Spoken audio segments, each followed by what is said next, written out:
I want to give a rundown on the state of the presidential race here as we are entering the time after the first day of the Democrat convention and sort of what the trends are looking like right now.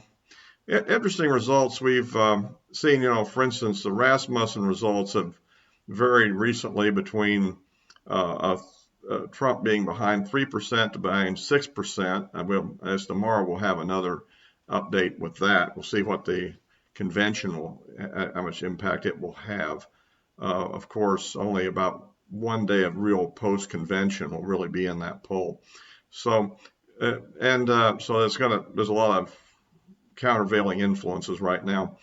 An interesting result count the other day was the CNN poll, which had Biden at 50 and Trump at 46, which is a tremendously closer number than CNN was getting before. And so that's a very interesting development. Of course, it's a single poll, and its margin of error is a little high at 4%, plus or minus. So, it is interesting coming out of that organization. I guess a cynical person might think that, well, after the Democrat convention, they'll do another poll and we'll show that, Biden is comfortably ahead by 12 points or something. Or if they really are being honest about what they're doing, which is possible, then I guess that's just what the results are. I think there's clearly an indication that there's a tendency toward a tightening in the race, and so that's one of the factors to consider. Now, another thing I've been looking at, which has been rather surprising, has been the whole issue of what's happening in the minority vote, particularly the black vote, and support. Because Rasmussen has been showing some fairly high African American numbers, and we'll get to that in a second, what they are. But another interesting thing, even the latest CNN poll showed, now they just used the term people of color, which I presume includes African American, Asian American, and of course the biggest group of that is Latinos. But Latinos and African Americans are close. I think they're a little ahead by about a couple of percent in the population demographic. I don't know polling wise how they show up. If they're doing polling in both Spanish and English, it probably would be equally fairly represented. But they come up with a number of 31%. Now, if you take the Rasmussen numbers which were in the range of I think it was like 50 for others and 33%, I think, for African Americans.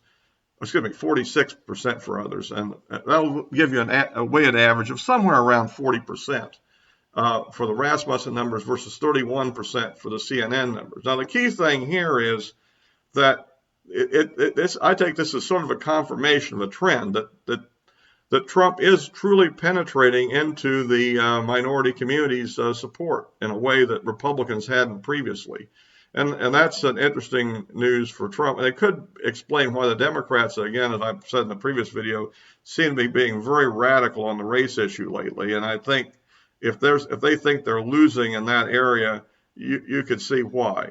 And now let's go to the data from Rasmussen and take a quick look. So if we look at this chart, you see, first of all, if you look down to the total approval, you have 47% approval for Trump and 51% disapprove.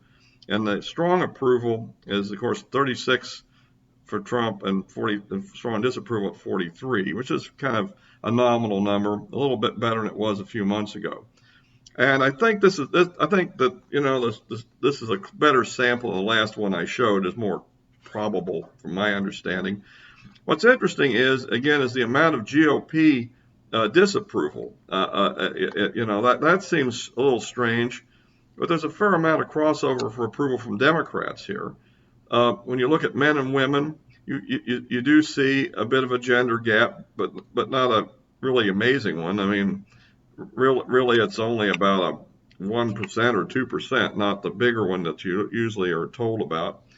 And when you look at the black vote particularly, which I thought was rather interesting, is that it shows a 33% approval for Trump versus, and that is a rather high number. And what's also really amazing is that of that 33%, 28% is 25% is strong approval. And that would be more likely to be those that would actually vote that way. And again, that is way higher than in any previous election where the African American vote for Republican is generally in single digits. Also, he's very high on the other, which would be largely your Latino and a few Asians in there. And when you compare these numbers again to the CNN poll, which they just use the generic term people of color, which means you put them all together, you get about 40% approval out of Rasmussen versus 31 for CNN. And that itself is, I think, I see that as kind of a confirmation of what Rasmussen is pulling out, that there really is a change in attitude on this among these minority communities. So very interesting results. So as you can see, the situation is still fairly competitive here.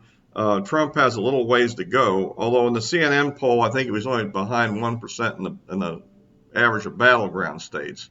But I think that as the campaign unfolds, I think he has a good chance to make improvements. The areas that seem interesting using the CNN and some of the other numbers is the kind of lower numbers he's having among those above 65. And I don't know, I guess this is the coronavirus effect or something that I don't know. That's one aspect, because I would tend to think that all the crime and violence in the street and that sort of thing would be particularly scary to those individuals as the crime rate spiral in the country. The other thing interesting that might be driving some of the situation in the African American community, particularly, is, I'm wondering, like, which part of it is kind of drifting toward Trump? Is it really the more affluent people in the suburbs that have moved, or is it the people that are actually in the inner cities that are experiencing all this massive violence? Imagine if you lived there and you weren't one of the rioters or one of the thugs or the gang members, and you must be seeing your whole community just literally going to hell around you. Your job is gone because wherever you work just got burned to the ground. The stores you're used to going to are destroyed. The possibility of getting mugged is greatly increased as the police pull back. And so I don't know. I think that that a lot of what is going on here could be backfiring on the Democrats. At any rate, I'll try to keep everybody informed, and that's kind of my look at it for today. By the way, I do have another video out on the postal issue, which hasn't got many views, but I think you should look at, is the whole argument about, is the postal service, being manipulated, or can they deliver the ballots? Of course they can, and I point out that's not the real issue with that subject. And if you like these videos, like and subscribe, and I'll continue to create them. Thank you.